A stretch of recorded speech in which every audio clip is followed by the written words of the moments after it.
अस्मत् श्री गुरुचरणारविन्दाख्यानं नमः। श्रीरामचन्द्रपरब्रह्मणे नमो नमः। चूडामणिकविदुः वलयकृतवासिभिः भवो भवतु भव्याय लीलाताण्डवपण्डितः। ह्यस्तनपाठविषये चिन्तनावसरे अस्माभिः चिन्तितम् उद्भूतस्पर्शवद्द्रव्य उद्भूतरूपवद्द्रव्यं चाक्षुषप्रत्यक्षं प्रति किं कारणं त्वाजप्रत्यक्षस्पर्शनप्रत्यक्षं प्रति किं कारणम् इति किञ्चित् चिन्तितमासीत्। तत्रापि अस्माकं किञ्चित् सन्देहः, यदि वायुप्रभयोः स्थाने एकत्वं द्वित्वं गृह्यते वा न वा इति संशयः आसीत्। तदर्थं तदनन्तरं चिन्तनानन्तरं किञ्चित् पुनः पश्यामः चेत् अद्य चिन्तनावसरे अस्माभिः दृष्टं तत्र एवं निष्कर्षेण वक्तुं शक्यते इति। अतः एतद् अद्य चिन्तनस्य अस्माकं सारः भवति। उद्भूतस्पर्शवद्द्रव्यं गोचरस्सोऽपि च त्वचः रूपाण्यच्चक्षुषो योग्यं रूपम् अत्रापि कारणं द्रव्याध्यक्षे त्वचायोगो मनसा ज्ञानकारणम् इदानीं न पश्यामः। यतः मनसः लक्षणम् इदानीं न प्रचलति, तदनन्तरं पश्यामः। उद्भूतस्पर्शवद्द्रव्यं गोचरः सः अपि च त्वचः। छा इत्युक्ते त्वचः। यदा उद्भूतस्पर्शवत्वम् इत्युक्ते उद्भूतस्पर्शः, उद्भूतस्पर्शत्वम्, उद्भूतस्पर्शाभावः अपि त्वचः एव, त्वचा एव ग्राह्यते। येन व्यक्तिना येन इन्द्रियेण या व्यक्तिः गृह्यते तेनैव इन्द्रियेण तद्गता जातिः अभावस्य गृह्यते इति नियमः खलु। अतः यत्र स्पर्शः ग्राह्यः भवति तत्र स्पर्शत्वमपि ग्राह्यः भवति, स्पर्शाभावः अपि ग्राह्यः भवति। यदा द्रव्य प्रत्यक्षे बहिरिन्द्रियजन्यद्रव्यप्रत्यक्षे रूपं कारणम् इति चक्षुषा रूपं गृह्यते इति अस्माभिः चिन्तितं। यदि चाक्षुषप्रत्यक्षं प्रति रूपम् उद्भूतरूपम् आलोकसंयोगः च कारणम् इति चिन्तितमेव खलु। तथैव सोऽपि त्वचः अपि, सः त्वचः अपि च एवं त्वचा त्वगपि किं भवति, उद्भूतस्पर्शवत् द्रव्यं। यद्द्रव्ये उद्भूतस्पर्शत्वं वर्तते, स्पर्शः वर्तते, तत् गोचरः ग्राह्यः भवति।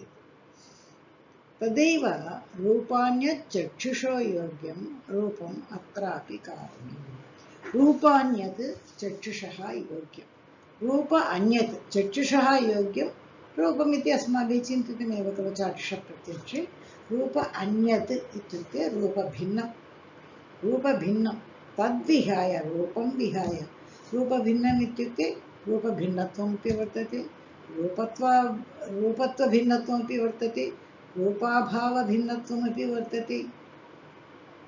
एवमेव रूप अन्यत् चक्षुषः योग्यं, चक्षुषा यद् योग्यं भवति रूप अन्यत् तद्रूपं विहाय अन्यत् सर्वमपि अत्र योग्यं रूपं विहाय अत्रापि कारणम् अन्यत् सर्वमपि त्वचा अपि ग्राह्यः भवति। अन्यत् सर्वम् इत्युक्ते किं भवति, परिमाणः वर्तते, संख्या वर्तते, द्रवत्वं वर्तते, संयोगः वर्तते, विभागः वर्तते, स्नेहः वर्तते, परत्वम् अपरत्वं सर्वमपि वर्तते, कृतत्वं सर्वमपि वर्तते खलु। एतत् सर्वमपि त्वचापि ग्राह्यः भवति। द्रव्याध्यक्षे उद्भूत इति उद्भूतस्पर्शवद्द्रव्यं त्वचः गोचरः, उद्भूतस्पर्शवद्द्रव्यं त्वचः गोचरः इति।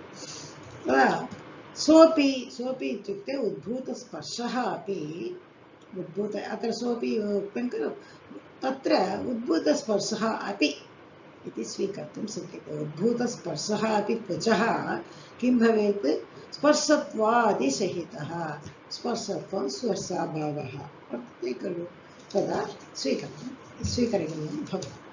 तदा रूपाण्यत् इति, रूपाण्यत् इत्युक्ते रूपभिन्नं, रूपत्वादिभिन्नं च, रूपत्वादि इत्युक्ते रूपाभावादिभिन्नमपि स्वीकर्तुं शक्यते, रूपत्वाभावादिभिन्नं, रूपत्वाभावभिन्नमपि स्वीकर्तुं शक्यते। च यत् चक्षुषः योग्यं चक्षुषः प्रत्यक्षयोग्यं तत्सर्वमपि त्वगिन्द्रियस्यापि ग्राह्यम् इत्युक्तम्। तथा च पृथक्त्वसङ्ख्यादयः ये चक्षुग्राह्याः गुणाः उक्ताः एवं क्रियाजातयः योग्यवृत्तयश्च ते त्वचः ग्राह्याः इत्यर्थः। एतत् अस्माभिः पठितमेव, एवमेव खलु क्रिया योग्यवृत्तिश्च इति पठितं तदेव। पृथक्त्वसङ्ख्यादयः ये चक्षुग्राह्याः गुणाः एवं क्रिया अपि जातिः अपि क्रियाजातयः योग्यवृत्तयः भवेत् इति भवेयुः इति उक्तं। ते सर्वेपि यत् चक्षुषा गृह्यते ये चक्षुषा गृह्यन्ते ते सर्वेपि अत्रापि त्वचापि ग्राह्याः इत्यर्थः। अत्रापि इत्युक्ते त्वगिन्द्रियजन्येपि त्वगिन्द्रियजन्यप्रत्यक्षं द्रव्यप्रत्यक्षे रूपं कारणं खलु। यदि द्रव्यं दृश्यते चेत् रूपं कारणं भवति। तदा च बहिरिन्द्रियजन्यद्रव्यप्रत्यक्षे रूपं। बहिरिन्द्रियद्रव्यप्रत्यक्षं केन केन इन्द्रियेण भवति? यत्र त्वचा भवति, अन्यथा चक्षुषा भवति। चक्षुः अथ च त्वक्, ये द्वयमेव अस्माकं द्रव्यं प्रत्यक्षं कर्तुं शक्यते। अन्य इन्द्रियाणि न इति अस्माभिः चिन्तितमेव। मनः तु अन्तरिन्द्रियं, बहिरिन्द्रियजन्यत्वे मनः इदानीं नास्ति अतः अत्र द्रव्यप्रत्यक्षे के द्रव्यप्रत्यक्षे त्वचः कारणं वा भवतु, अन्यथा चक्षुः वा कारणं भवतु, एवमेव भवेत्। तदा च तदा रूपं कारणं द्रव्यप्रत्यक्षे रूपं, तथा च बहिरिन्द्रियजन्यद्रव्यप्रत्यक्षे रूपं कारणं। बहिरिन्द्रियं किं यद्भवेत्, चक्षुः वा त्वक् वा भवेत्। बहिरिन्द्रियजन्यद्रव्यप्रत्यक्षं यदि स्यात् चेत् तत्र रूपं कारणं स्यात्। तद्रूपं च उद्भूतरूपं, महत्त्वं तत्र वर्तते चेदेव प्रत्यक्षः भवति। नवीनास्तु किं वदन्ति, बहिरिन्द्रियजन्यद्रव्यप्रत्यक्षे न रूपं न वा स्पर्शः कारणं प्रमाणाभावः। यतः तत्र प्रमाणमिति नास्ति, अतः किं न रूपं न वा स्पर्शः इत्युक्ते न केवलं रूपं वा न केवलं स्पर्शः वा कारणमिति वक्तुं न शक्यते। अतः चाक्षुषप्रत्यक्षं प्रति उद्भूतरूपमेव कारणं भवेत्। तदेव स्पर्शनप्रत्यक्षं प्रति उद्भूतस्पर्शः एव कारणं भवेत्। अन्यथा प्रमाणं तत्र न विद्यते। किन्तु चाक्षुषप्रत्यक्षे रूपं, स्पर्शनप्रत्यक्षे स्पर्शः कारणम् अन्वयव्यतिरेकात्। अन्वयव्यतिरेकात् अस्माभिः पठितमेव, यत् सत्त्वे तत् सत्यं तत्तु अन्वयः भवति, यदभावे तदभावः तद्भवति व्यतिरेकः इति भवति। तदेव खलु यदि चाक्षुषप्रत्यक्षे यदि उद्भूतरूपम् अस्ति चेत् चाक्षुषप्रत्यक्षं भवति। आलोकसंयोगः उद्भूतरूपम् अस्ति चेत् चाक्षुषप्रत्यक्षं भवति। यदा तत्सत्त्वे तत्सत्त्वं भवति। यदि तत्र उद्भूतरूपत्वाभावः चाक्षुषप्रत्यक्षः अपि न भवति। तदेव उद्भूतत्वं तत्र अपेक्षते खलु, अन्वयव्यतिरेकः इत्युक्ते। बहिरिन्द्रियजन्यद्रव्यप्रत्यक्षमात्रे किं कारणम् इति चेत् न किञ्चित् इति वदन्ति नवीनाः। आत्मावृत्ति शब्दभिन्नविशेषगुणवत्वं वा प्रयोजकमस्ति। यदि कारणं लक्षणं भवद्भिः वाञ्छितं चेत् एवं स्वीकर्तुं शक्यते। आत्मावृत्ति शब्दभिन्नविशेषगुणवत्वं वा एतत्तु प्रयोजकं भवति। यतः आत्मावृत्ति शब्दभिन्नत्वं विशेषगुणवत्वं द्वयोरपि समन्वयः भवति। रूपे अपि आत्मावृत्तिः वर्तते, अतः आत्मनः रूपं नास्ति। आत्मनः आवृत्तिः रूपे अपि वर्तते, रूपे शब्दभिन्नत्वमपि वर्तते, रूपे विशेषगुणवत्वमपि वर्तते। तदेव स्पर्शः आत्मनः वृत्तिः नास्ति, आत्मनः आवृत्तिः स्पर्शे शब्दभिन्नत्वमपि स्पर्शे वर्तते, स्पर्शः अपि विशेषगुणः एव, विशेषगुणवत्वमपि वर्तते। अतः एवं प्रयोजकम् अस्ति।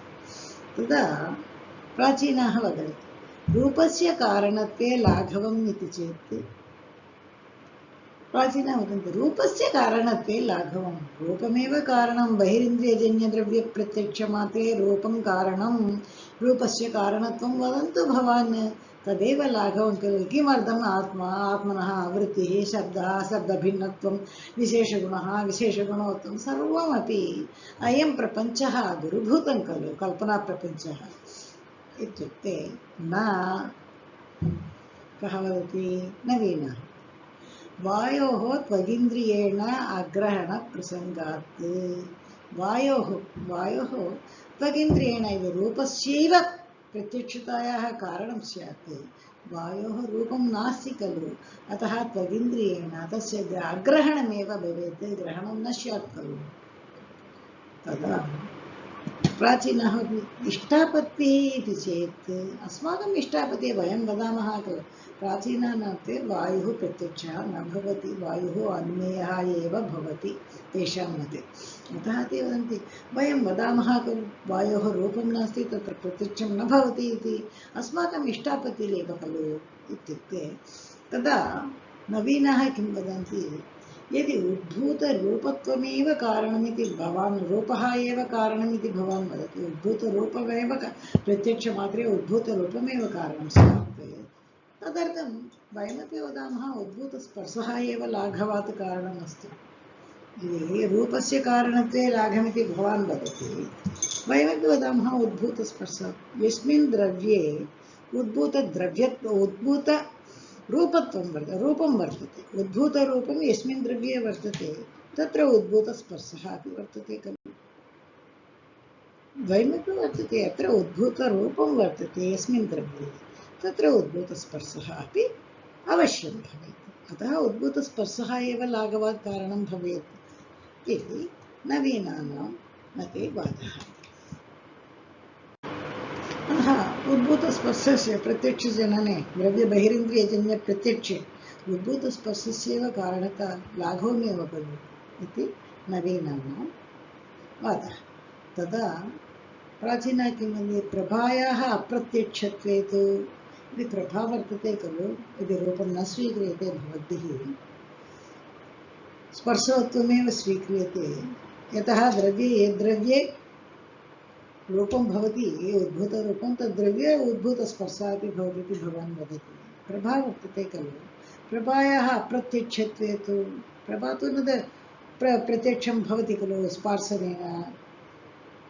स्पर्शनेन अप्रत्यक्षं न भवति खलु इत्युक्ते इष्टापत्तिः किं नेष्यते यदा भवता पूर्वम् उक्तम् इष्टापत्तिः इति वायोरूपं नास्ति इति इदानीं प्रभायाः अप्रत्यक्षत्वे इष्टापत्तिः किमर्थं नेष्यते इत्युक्ते तेषां वादः प्रभां पश्यामि इतिवत् तस्मात् प्रभां पश्यामि इति अनुभवसिद्धः वाक्यं वाक्यप्रयोगः वर्तते खलु यदि प्रभां पश्यामि इति अतः प्रभायाः अप्रत्यक्षत्वम् अस्माभिः न अङ्गीक्रियते तदा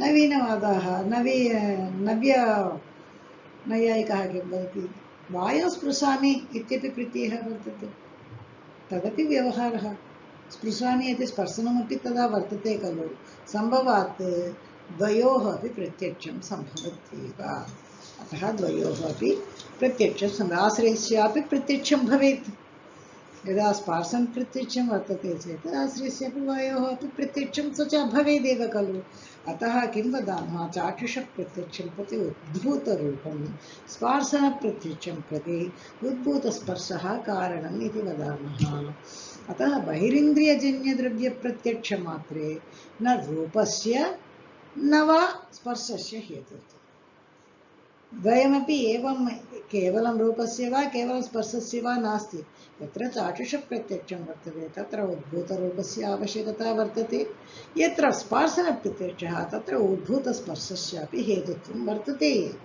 अतः अत्र हेतुत्वं पृथक् पृथक् एव करणीयं भवति तदा तृतीयः वदति यद्द्रव्यं प्रत्यक्षं तस्य संख्या परिमाणादिकमपि गृह्यते एव खलु तदा वायुप्रभयोः एकत्वं गृह्यते एव खलु वायुः वर्तते प्रभा वर्तते यदि स्वाचप्रत्यक्षं वा भवतु चाक्षुषप्रत्यक्षं वा भवतु, यदि पश्यामः चेदपि वयं वक्तुं शक्यते खलु वायुः स्पर्शप्रत्यक्षेण वायुः चाक्षुषप्रत्यक्षेण प्रभा तयोः एकत्वं गृह्यते एव खलु।